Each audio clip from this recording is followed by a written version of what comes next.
Hello again. So I'm now recording Fake 12, which I have now decided is going to be the last of the series of fake videos.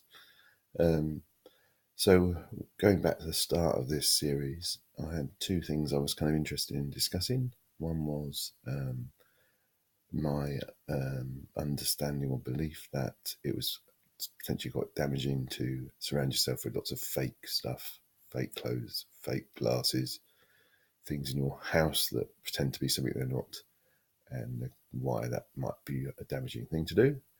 That was one. And the second was really more personal thing about why I behave, why I think the way I do, and stuff like that. So I made the videos, and I've had quite a lot of people interested in them.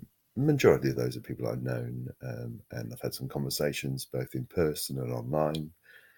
It's promoted some discussions that have been interesting. So conclusions from all that really was, kind of interesting. So the first one regarding kind of why fake stuff's quite bad, I'd say on the whole, most people have said, yeah, I know what you mean. That's right. It's ridiculous, isn't it? I hadn't really thought that, I'm paraphrasing very heavily there.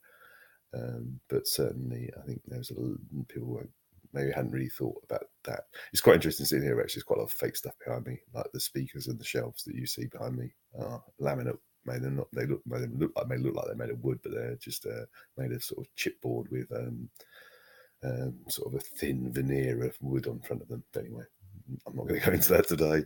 The more important aspect of things really was why I did it, which was to understand more about myself. So a bit of a personal discovery, I guess. That's really the reason. That was really the real motivation behind it. And on that, I think the videos have helped a lot. So what really the conclusion that is kind of interesting is that people that have know me well have said, well, actually, I think it could be that you suffer from a mild version of autism, or Asperger's, which is a variety of autism. Now, that's, I suppose I've thought that before, but somehow this video kind of helped to focus maybe that discussion a bit.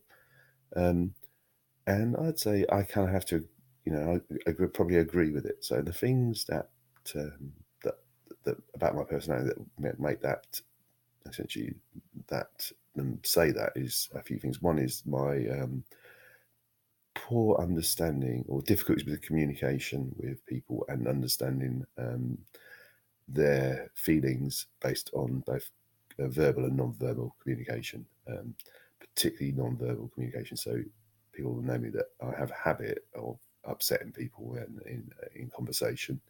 Um, if I'm having a conversation that's causing someone some sort of distress, some anxiety, etc., I generally don't really realise, and people can get upset, and I can offend people and things like that.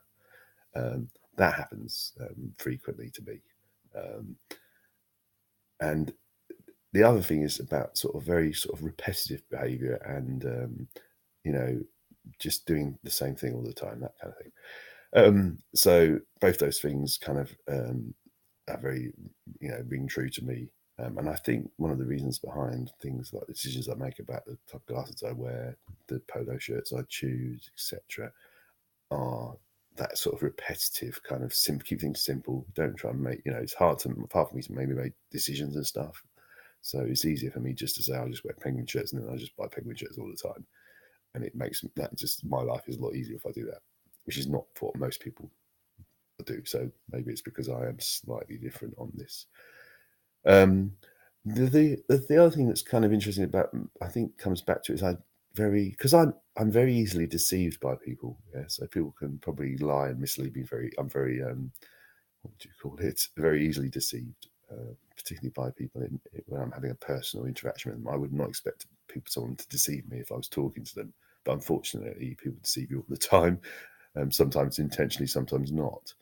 Um, and I think that's comes back to the other thing about why I don't like fake stuff. So any fake stuff you choose to buy, wear, etc., you are not necessarily intentionally, but you are deceiving people. Yeah. So if I wear fake round bands, I'm deceiving people that I'm wearing real ones. Now it might be pretty relevant whether I'm doing that or not, but for me, it makes me feel uncomfortable. I don't like that because I think I know that I'm easily deceived. So I think that's probably why I have the thoughts I do. Okay, I'm going to stop there. It's 5 minutes, which is these videos are always too long. I'm not very good at making them condensed. And watch the space, because I will in the future be making some more videos. I'd be interested to have your company for those. And very willing to hear any comments you have on the conclusions. Thank you.